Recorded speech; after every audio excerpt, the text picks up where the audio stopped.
Or good afternoon, everyone. My name is Matt Murray, and I want to welcome you on behalf of Santa Rosa Junior College and the English Department to our final lecture in our series, our Work of Literary Merit series on Ursula K. LeGuin's novel, The Left Hand of Darkness. The whole series is supported in part by the funds from Robert C. Kelly Works of Literary Merit Endowment, and of course the English Department wishes to thank the Kelly family for their generous ongoing support of the Work of Literary Merit program.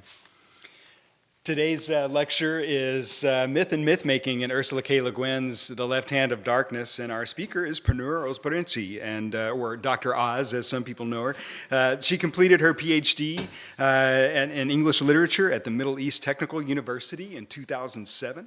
Her PhD dissertation was published in the U.S. under the title Plays by Women About Women. Playwriters, How Women Create Myths About Themselves. Further, her book, roughly translated as The World Against the Woman, Roots of Female Hatred, which is about the historical strategies working to suppress women, was published in 2012 in Turkey. Her general research and other publications are about comparative drama, intercultural performance, rewriting, women's myth-making, historical revisionism, and translation and adaptation studies. Between 2002 and 2012, she worked as a PhD lecturer at Baskin University, Department of American Culture and Literature, teaching courses in drama, gender studies, literature, and mythology. Having moved to California in 2013, she's been working as a part-time writing instructor at Solano Community College and, of course, our own Santa Rosa Junior College. So please join me in welcoming Purnur Ozbirinci.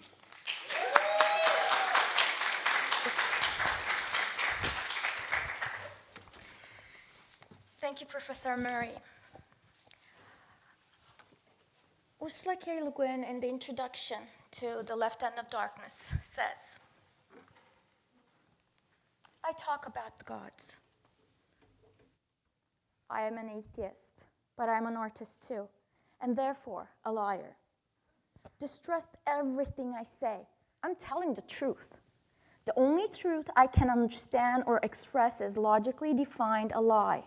Psychologically defined a symbol, aesthetically defined a metaphor. Truth changes shape in Le Guin. She calls it a lie, a symbol, and even a metaphor. The question of truth is further complicated when the Left Hand of Darkness opens with these lines Galilei utters. I'll make my report as if I told a story, for I was taught as a child on my own homeworld that truth is a matter of the imagination. The soundest fact may fail or prevail in the style of its telling. Then he adds, this story is not all mine, nor told by me alone. Indeed, I'm not sure whose story it is. You can judge better. But it is all one. And if at moments the facts seem to alter with an altered voice, why then you can choose the facts you like best. Yet none of them is false. And it is all one story. This rejection of a totalizing, uniform truth structures the basis of Le Guin's myth-making. There is never a single truth, never one reality. I believe her alien fantasy worlds tell us more truths about ourselves than all the history in the world. James Prothero, the writer of fantasy, science fiction, and the teaching of values, claims, we tend to teach just the facts, not the meaningful context, the web of truth in which they hang. The result has been a fragmentation of culture and a loss of community. In the past, meaning has been drawn from the myths and rituals of a culture. Reason may answer the question what, but only imagination can answer the question why. The post-industrial assumption that humankind needs only cold, hard facts and scientific reason is culturally disastrous and psychologically naive. Although post-industrial refers to a late 20th century technological society, the loss of interest in our collective myths and rituals began with the coming of the Enlightenment. Also known as the Age of Reason, in the late 17th century, science prevailed, and reason and logic not only replaced our collective myths and rituals, but at the same time took over our ability of insight. Human power of intuition, our trust in our instinctive feelings was ridiculed, and we were left with just a hunch. However, the legendary Chinese poet and founder of philosophical Taoism states, "The power of intuitive understanding will protect you from harm until the end of your days." Not only Lao Tzu, but approximately 2,400 years later, Albert Einstein also spoke in defense of intuition, saying, "The supreme task of the physicist is the discovery of the most general elementary laws from which the world picture can be deduced logically. But there is no logical way to the discovery of these elemental laws. There's only the way of intuition, which is helped by a feeling for the order lying behind the appearance, and this is developed by experience." In a similar way, LeGuin makes Genli speak these lines after he experiences, with the help of the foretellers, this imperative clarity of a hunch that Gethen would become a member of the ecumen in 5 years. He says, "We have naval ships and instantaneous transmission and mind speech, but we haven't yet tamed hunch to run in harness. For that trick, we must go to Gethen." Since we have no way to get to Gethen yet, we must take back our intuitions and our myths. We must perceive the multiple truths about ourselves and all our meaning. As psychiatrist and author Jean Shinoda Bolin remarks, "Insights from myth, dreams, and intuitions, from glimpses of an invisible reality, from perennial human wisdom provide us with hints and guesses about the meaning of life and what we are here for." Especially in this tech-abundant world where acts of violence have turned into routine events, searching for this meaning of life seems to be imperative. Overall, we have forgotten about our myths, and as James Prothero argues, this is destroying our culture. Nevertheless, Prothero adds, "Simply put, science fiction and fantasy are present-day forms of mythology, and really should be thought as such. Myth teaches meaning, not by realistic, logical exposition, but rather by imagination and metaphor, entering the back door of the mind through the imagination." So let's look closer into our myths that give us our intuitions and see how LeGuin weaves myth into reality through her utilization of the archetypes of the journey, androgyny, and the scapegoat. Myth. The word myth is thought to have derived from the Greek word mythos, which means word, utterance, or story. In popular use, a myth can also be a collectively held belief. This usage is frequently associated with legend, folklore, fairy tale, and urban legend, each of which has a distinct meaning in the academia. Many writers have tried to define the term myth, but it seems to have this resistance to assuming a single definition. For this reason, the sole definition of myth, one definition for myth, is never adequate.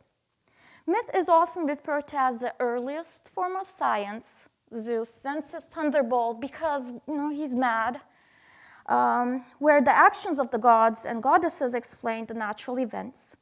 Unfortunately, today, we often use the word myth to refer to a misconception.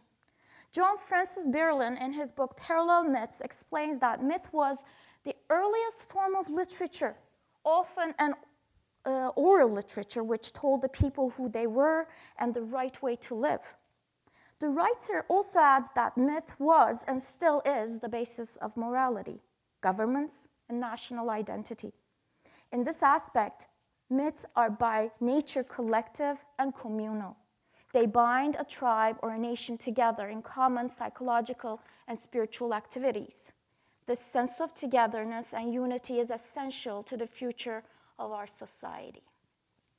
In the same way, myths are constantly changed and created, making myth a living being that adapts to the needs of a social structure. In a 2013 interview with Alexandra Mangles, Ursula LeGuin defined myth for herself. "Mostly, it's a word I keep away from. At a conference on myth years ago in New York, they were almost universally using the word to mean untruth, foolish belief, or deliberate lie. To me, that's a misuse. But in other circles, myth means a story whose truth is inherently superior to the mere factuality of science. I can't go there either. I guess growing up with an anthropologist left me using the word technically. Myths are the foundation stories of a society and a culture.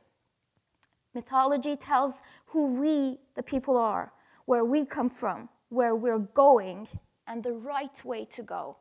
I love this. In this way, myths represent the constructed realities or the collective truths of a given society in striking ways. However, please note the word constructed. Back in the primitive day, myths were stories told orally, and therefore they changed according to the priorities of the storytellers. Whoever was telling the story changed it according to his or her needs. However, once our myths became recorded in written form by certain authors, they became fixed according to the worldviews of those authors, who had the access to the pen, well, the stylus or the quill, or the stone, whatever they were using. Thus, our myths became unilateral, that is one-sided. They became the myths of those who had admittance and the means to the pen. In the same interview, LeGuin's states, at this point, only remnant populations and splinter groups can have a coherent mythology, and it's under constant assault from the outside. The rest of us can only borrow stories that make sense to us individually, as dragons or coyotes do to me. Our attempts at myth don't unite into coherence. Myths grow from the center of the world.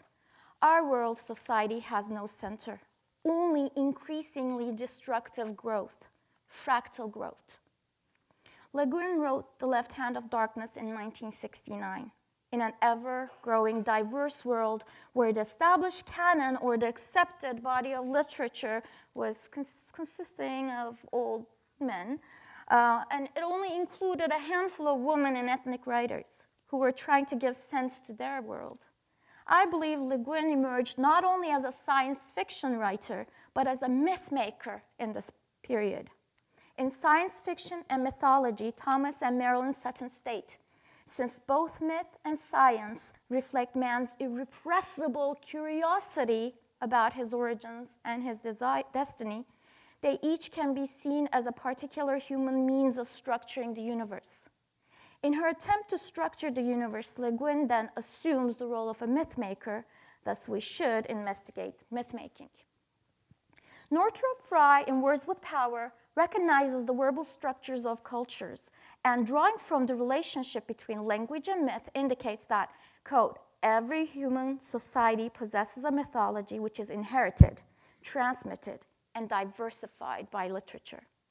Roland Barthes adds to this inherited mythology and defines the meaning of myth by stating that myth is a system of communication, it is a message. In other words, whoever handles the mythos, either the word or the story, has the power to control the message and to create the meaning in effort to construct the truth. As revealed in its combination of the words myth and making, myth-making suggests that myths are made, created by people according to their needs. As indicated earlier, myths become the narrative patterns that provide individuals with the necessary experience, language, words, or stories that help them shape their lives. Myths function as the keys that unite a group of people. Thus, once again, myth makers who possess these keys have the power to adjust, to manipulate, and to change these societies. Philip Wheelwright argues that, quote, myth is the expression of a profound sense of togetherness, of feeling, and of action, and of wholeness of living, unquote. Through this approach to the interpretation of mythology, myths displace their fictitious qualities and turn into the source of hidden truths about certain peoples. Often, fiction and myth are woven together by literary critics who regard myth not as mere fiction, but as, quote, ancient and primitive counterpart to modern science, unquote. In other words, an instrument to explain the world and or a way of controlling the world, since myths embody universal concerns. However, do these texts also serve the female gender as a means of identifying itself? Although there are various myths taking women and goddesses as their subjects, myths about women are not necessarily women's myths, since these myths were recorded through male discourse. At this point, I'm going to diverge a little, and I want to briefly talk about the women, the types of women in modern myth. Well, popular myth, let's say, not modern myth, ancient myth. Women are mostly divided into two, often the beautiful, loyal, obedient woman waiting for her husband, or the monster. So that's it. The monster is Clytemnestra, who ends up murdering Agamemnon, the legendary hero. But the monster, the female monster, keeps on being repeated, the sirens. I really want you to take a look at the siren, her wings, the talons, the shape. She's in the shape of a bird. And this actually goes back to another mythological monster, Lamia, who by the time she got to the Middle Ages ended up raping men while they were sleeping because she's a monster. And she ate children, babies. Lamia is actually very similar to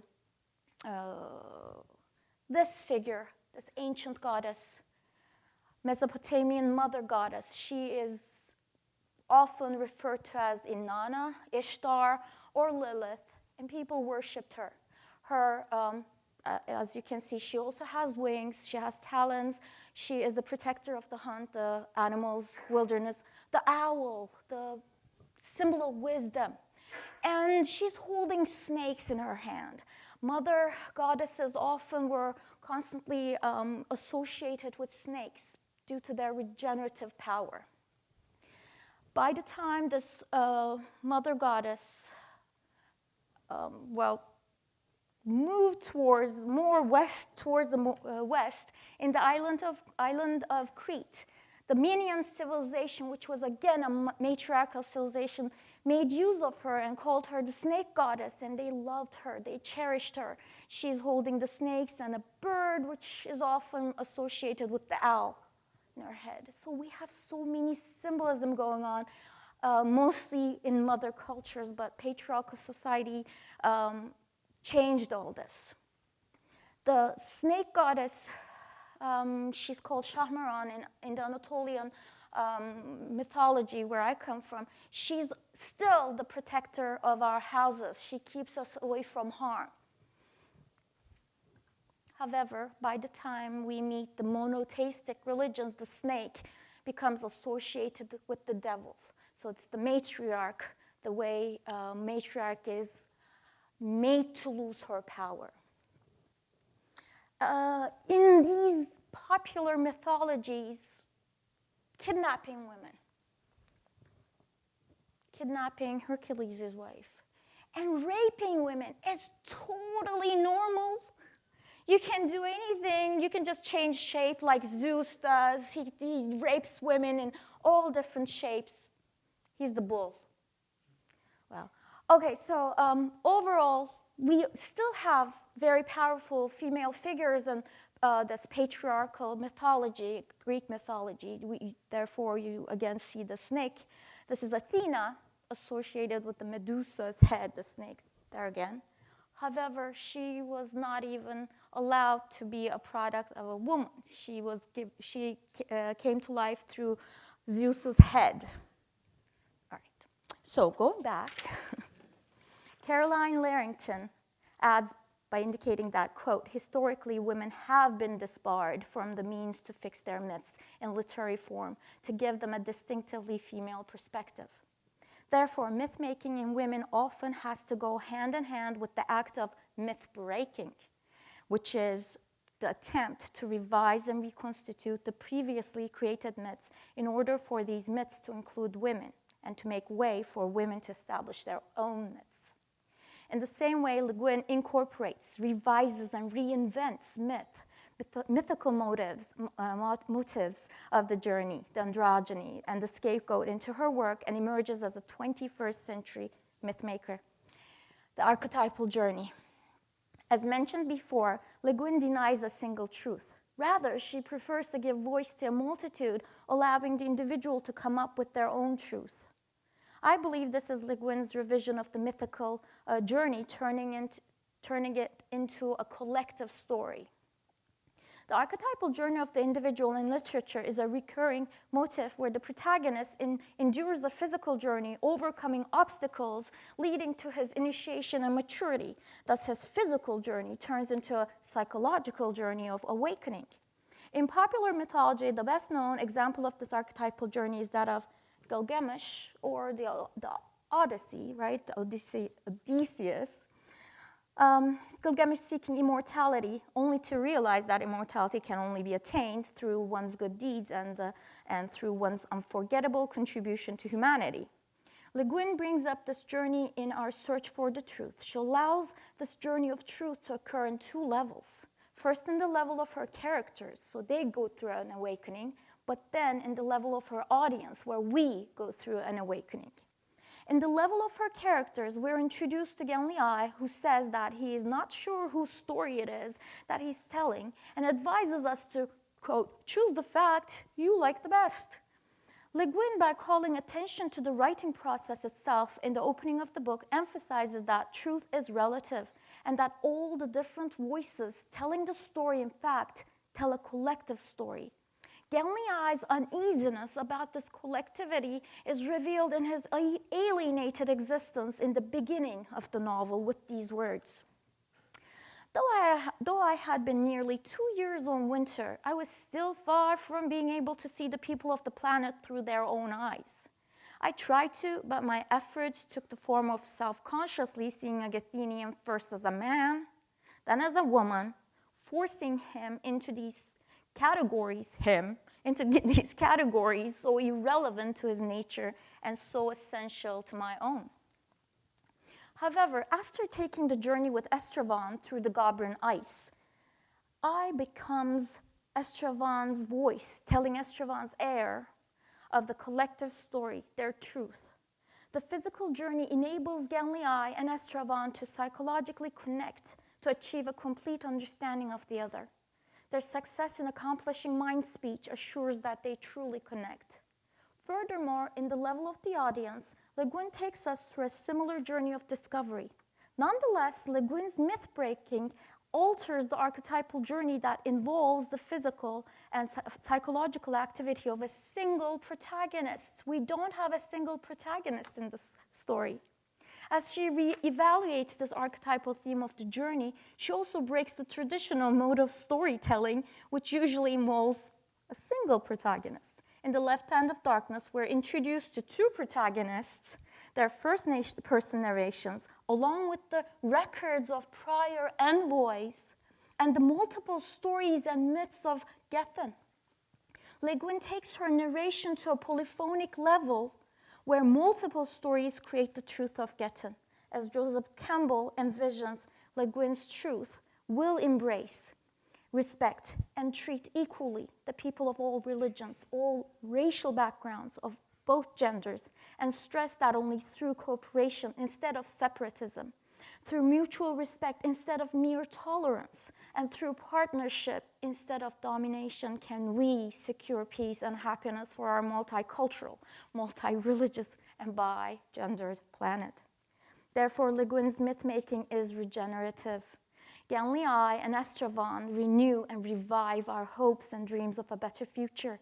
Genli indicates that as an envoy, he has come to Gethen alone to become a part of it. Alone, I cannot change your world, but I can be changed by it. Alone, I must listen as well as speak. Alone, the relationship I finally make, if I make one, is not impersonal and not only political. It is individual, it is personal, it is both more and less than political. Not we and they, not I and it, but I and thou. In a certain sense, the ecumen is not a body politic, but a body mystic. Its doctrine is just the reverse of the doctrine of the end justifies the means. LeGuin's ecumen does not assume Gethen's inclusion as a goal. The experiences obtained on the way to this inclusion are of utmost importance because, quote, from the difference that that love came, and it was itself the bridge, the only bridge across that divided us, unquote. Thelma Shen states that, quote, Le Guin too envisions a world where differences can bring delight, but not division, where people can learn to understand and appreciate the alien, as does Genli I. This wish to avoid division and to replace it with unity can first be sensed in LeGuin's use of androgyny. Samuel Taylor Coleridge states that the great mind is androgynous. In A Room of One's Own, Virginia Woolf picks upon this idea and argues that our souls, two powers preside, one male, one female. And in the man's brain, the man predominates over the woman, and in the woman's brain, the woman predominates over the man. The normal and comfortable state of being is that when the two live in harmony together, spiritually cooperating. For Woolf, peace of the soul is a direct result of the harmony between the masculine and feminine aspects in an individual's psyche. In the same way, Carl Jung brings us the concept of the anima and the animus to prescribe a healthy psychological balance. Although the Taoist symbol, yin and yang, seems to be the most well-known explanation of the unifying power of balance and harmony, the concept of the androgen has been retold in multiple myths around the world. My personal favorite is the one told in Speech of Aristophanes. My students know about this. In Plato's Symposium. In the myth, we're told that our ancestors had three genders, man, woman, and the union of the two, the androgyne. Furthermore, each individual was formed in a pair where they had 4 legs, 4 hands, and 2 heads. Growing too strong, too ambitious, these pairs decided to take over Olympus. Therefore, Zeus decided to cut them in half. Turning into a single being, they were punished for their insolence. All their lives, they sought to find their other half and basically perished while trying. As intriguing as it is, I will not try to understand the reason why gods have a tendency to punish us for growing strong, harmonious cells, but instead I will concentrate on how Le Guin uses this archetype of the androgyne. In chapter 7, titled The Question of Sex, Le Guin gives voice to the field notes of the only female investigator of Gethen. I'm going to try to pronounce her name. Ong Tot Apong. Upon arrival to Gethen, Apong's first remark is, quote, "It seems likely that they were an experiment." The Hainish colonizers experimenting on, quote, "human genetic manipulation must have given the people of Gethen their bisexuality." The purpose of this experiment, as the investigator later remarks, could be, quote, "to see whether human beings lacking continuous sexual potentiality would remain intelligent and capable of culture." This is on page 95, by the way. And the Gethenians prove that it is possible. Moreover, in the book, we are introduced to this, well, it's not a problem in Gethen. Overpopulation is not a problem in Gethen. Everyone shares the responsibility of childbirth because, quote, "everybody has the same risk to run or choice to make. Therefore, nobody here is quite so free as a free male anywhere else." Yes, gentlemen. Unquote. This underlying implication to Le Guin is forcing us to consider that if on Earth the risk of choice of childbirth was more often shared by men and women alike, this would actually be a way to guarantee stability in population and could solve a lot of problems we're facing today. Remember, Le Guin wrote this in 1969. However, the most astonishing thing the investigator asks us to consider is that, quote, "a child has no psychosexual relationship to the mother and father. Therefore, no myth of Oedipus on winter." This is on page 94 again. In Greek mythology, Oedipus is the king of Thebes. Again, Lamia, or whatever you want to call her, the mother goddess, who unwittingly kills his father and ends up learning that he is married to his mother. Freud refers to a child's repressed desire for the mother and jealousy and hatred towards the father as the Oedipus complex. However, this repression experienced in childhood can take different forms in adulthood, such as frustrated sexuality overvaluation of masculinity, aggression, the need to compete and succeed constantly, or sublimation, as Freud mentions, seeking to transform the sexual aggression to achieve more exalted causes. Investigator states that, quote, there is no unconsenting sex, no rape in Gethen. Moreover, quote, there is no division of humanity into strong and weak halves, protective, protected, dominant, submissive, owner, chattel, active, passive. In fact, the whole tendency to dualism that pervades human thinking may be found to be lessened or changed on winter. Then the investigator adds, quote, one is respected and judged only as a human being. She considers the harsh climate that makes mutual survival overcome individual advancement. However, she claims, quote, though highly competitive, as proved by the elaborate social channels provided for competition for prestige, Gethenians seem not to be very aggressive. At least they apparently have never yet had that what one would call a war. In the core, LeGuin's seems to suggest that these favorable qualities are a result of the androgynous lifestyle that embraces the masculine and feminine Gethen. The dualism, which is replaced by harmony in the Gethenian sexuality, is reflected in a less aggressive, less competitive, and less exploitive society. However, LeGuin also adds that given the suitable conditions revolving around power and prestige, even this androgynous society could be instigated to achieve the provisions of war.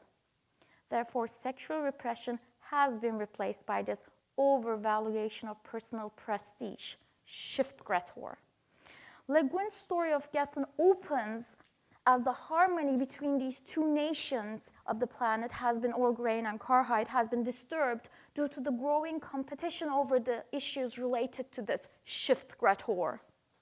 Prestige, face, place, the pride relationship, the untranslatable and all-important principle of social authority in all civilizations of Gethen, as Genlii explains on page 13. Estroven sees Genlii and the League of the Ecumen as the only solution to the growing aggression on this planet. Ecumen is not a government, but, quote, an attempt to reunify the mystical with the political, and the motives of communication and cooperation are of its essence. And therefore, in another aspect, it's a league or union of worlds possessing some degree of centralized conventional organization, unquote. Ecumen wishes to establish trade, not only in goods, of course, but in knowledge, technologies, ideas, philosophies, art, medicine, science theory. In other words, Ecumen wishes to know if the planet Gethen is, quote, willing to communicate with the rest of mankind, unquote. Estroven's attempt to unify Karhide and Orgrain, the nations of Gethen under the heart of the Ecumen, will prevail. But he must be sacrificed in the process. Spoiler, sorry, if you haven't read the novel yet. LeGuin's use of androgyny to reveal the need for wholeness and harmony accompanies her use of the archetype of the scapegoat. Okay, I'm sorry for the images you're going to be seeing. In all cultures of the world, sacrifice is required to assure the continuation of the generations. This sacrificial ritual requires a scapegoat that assumes the sins of the people and through bloodshed absolves the people. In a way, scapegoating is a social defense mechanism that allows the continuity of the social group by projecting a collective sin on a sacrificial victim. The sacrificial rituals, in fact, work as a way to rationalize violence for these social groups. French philosopher René Girard explains the root of the scapegoat ritual through his theory of acquisitive mimesis, where each individual will seek to possess whatever is owned by the other. Ooh, that's shiny, I want it too, right? Similar to Thomas Hobbes' belief that strife and conflict is the natural order of society, René Girard's theory implies that the scapegoat is necessary to secure what Hobbes would call the social contract between the individual and the society. As Gabriel Andrade explains, In Girard's psychology, internal mediation and metaphysical desire eventually lead to rivalry and violence. Imitation eventually erases the differences among human beings, and in as much as people become similar to each other, they desire the same things, which leads to rivalries and a Hobbesian war of all against all. These rivalries soon bear the potential to threaten the very existence of communities. Thus, Girard asks, how is it possible for communities to overcome their internal strife? In Mimesis and Violence, Girard states that, quote, violence is the process itself when two or more partners try to prevent one another from appropriating the object they all desire through physical or other means. The ever-growing violence, which is a natural outcome of this desire, according to Girard, can only be stopped with the introduction of a scapegoat. These social acts of violence are repeated in many rituals on communal acts. With the aim of putting an end to a greater violence, social violence directed towards a scapegoat becomes a, quote, socially constructive force. As Girard states in Violence and Sagret, quote, where only shortly before 1,000 individual conflicts had raged unchecked between 1,000 enemy brothers, there now reappears a true community, united in its hatred for one alone of its number, all the rancor scattered at random among the divergent individuals, all the different antagonisms now converged on an isolated and unique figure, the surrogate victim. Now, LeGuin brings forth the scapegoat archetype multiple times in the novel. In chapter 2, titled The Place Inside the Blizzard, we have these two brothers, I guess I'm going to call them brothers, who are in love with one another. So closing yourself to yourself alone, cutting your ties with the rest of the society is a punishable crime, and you need blood to absolve your sin, right? You got to be punished. In the same way, chapter 9, titled Estroven, the traitor, again revolves around, this time, two individuals who fall in love, just like Romeo and Juliet, they're from different sides. Just like leaving the social order to stay intact with your own incest, right, is punishable. At this point, leaving your society is also punishable. And again, only blood absolves the sin. Chapter 17, an Elgato creation myth. I did jump a lot. I'm running out of time. I'm probably done, actually. But let me talk about that a little bit more. The archetype of blood and life is repeated in the Elgato creation myth. Anandroth, in the myth, murders 37 of his brothers, and the last one copulates with him, giving life to the, quote, nations of men. Having this capacity to shed blood, each of the children born to them has a piece of darkness that followed him about wherever he went by daylight. Anandra, the mother, said, quote, why are my sons followed thus by darkness? His Kemmering said, quote, because they were born in the house of flesh, therefore death follows at their heels. They are in the middle of time. In the beginning, there was the sun and the ice. There was no shadow. In the end, when we are done, the sun will devour itself and shadow will eat light. There will be nothing left but the ice and the darkness. Seeking to find a harmony in death and life, Le Guin also makes use of the scapegoat mechanism in the main plot of The Left Hand of Darkness. The opening chapter of the novel introduces us to the keystone ceremony and to Estroven, who explains the ceremony to Genlii. Very long ago, a keystone was always set in with a mortar of ground bones mixed with blood. Human bones, human blood. Without the blood bond, the arch would fall. This is on page 5. Estroven's self-sacrifice at the end completes the scapegoat ritual since, quote, a human sacrifice proves necessary for the cultural regeneration of Gethen, which will come with this joining of the ecumen. Estroven dies figuratively in his sacrifice of her political career, then dies literally and bloodily in the snow so that I's mission may be fulfilled. Estroven dies for mankind, and his blood unites Gethen and ecumen. Le Guin uses the myth of the scapegoat to reveal, quote, the other side of our psyche, our shadow. She believes that the less you look at your shadow, the stronger it grows. If we try to ignore our violent side, it will grow stronger until it can become a menace, an intolerable load, a threat within the soul. The person who denies his own true, profound relationship with evil denies his own reality. This is from The Child and the Shadow. I'm going to just finish here with these last words. She also weaves everything, weaves all these myths, stories, records together, and I think I'm going to listen to what she says. She blends these old myths of Earth with the myths of Gethen to envision a future that embraces the past, since we need our past as well as our myths to survive. And she advises us, Apollo, the god of light, of reason, of proportion, harmony, number. Apollo blinds those who press too close. He represents logic. Don't look straight in the sun. Don't be too logical, because, you know, going into a dark bar for a bit and having a beer with Dionysus every now and then, it might relieve you. Just take her advice. And Mustafa Kemal Atatürk is the founder of my country. He died today, in 1938. No, sorry.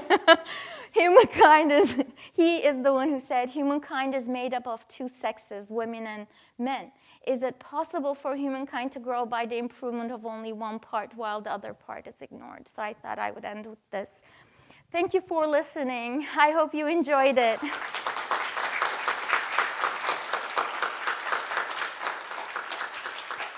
If you have any questions, I would like to answer them, if I can.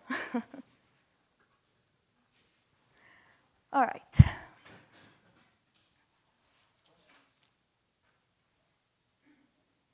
Oh, yes, sorry. I'm currently reading the book for my English 1A class. He kind of told me a bit already about that. Didn't know yet, but it's okay. Sorry. Yeah, it's okay. But the way you presented it made it a lot more interesting for me. Thank you. Because for me, the book was a snooze fest, but the way you show it in a different light makes it so much more interesting. Okay, I do have to admit, it is a hard reading. All these different words, all these different names and different peoples, trying to get to understand them. It does take effort, but once you, okay, I have to admit, I know this is going to sound silly. I don't usually cry when I'm reading a book. I read it 3 times and I cried every time. So it is a good read. It is so, well, it is about us. I know it's about Gethen. Like, what is she talking about? No, it is about us. I hope you will enjoy the book as much as I do. Thank you again. All right, thank you.